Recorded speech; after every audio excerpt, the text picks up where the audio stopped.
There's a big statement now coming in from the UNSC chief as amid rising tensions between India and Pakistan, the United Nations Security Council will be seized of the matter and it could discuss the situation if such a request is made.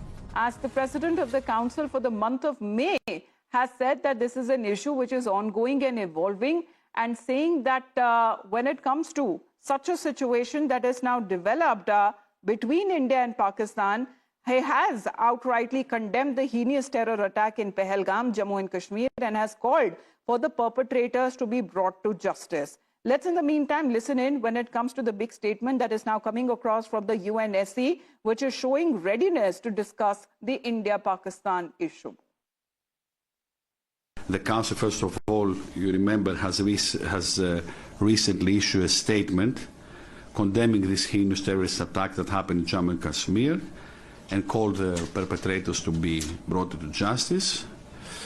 We are listening, of course, we are monitoring closely the situation, and we'll be seized on the matter, of course. This is certain that it will happen.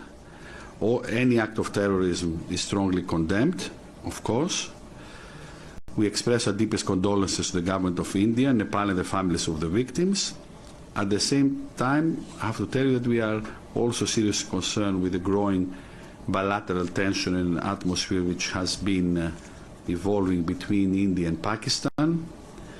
And we are also joining others who are calling for de-escalation and dialogue so that the situation does not spiral out of control. While intervention by the United Nations Security Council, Pradeep, for a change, as we are looking at actual condemnation coming in, as a strong support also coming in when it comes to de-escalation. However, India has also reached out to the other non-permanent members of the UNSC as part of its diplomatic offensive in the wake of the Pahalgam terror attack.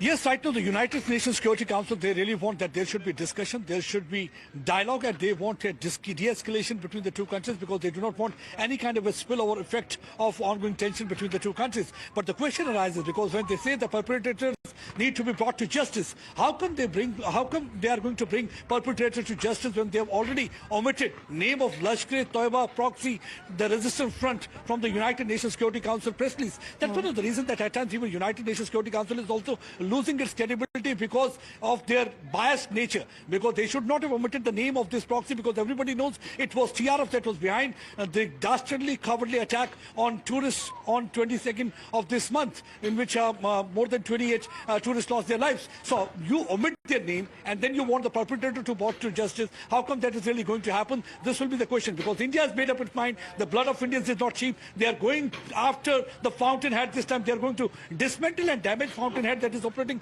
from across the border. And that's because as far as the UNSC is concerned, Pakistan had claimed that it got the reference to the resistance front, the TRF, removed from the UNSC statement on the Pahalgam terror attack. TRF, which is a known proxy of the Lashkar-e-Taiba, had, remember, claimed initially responsibility for the terror attack.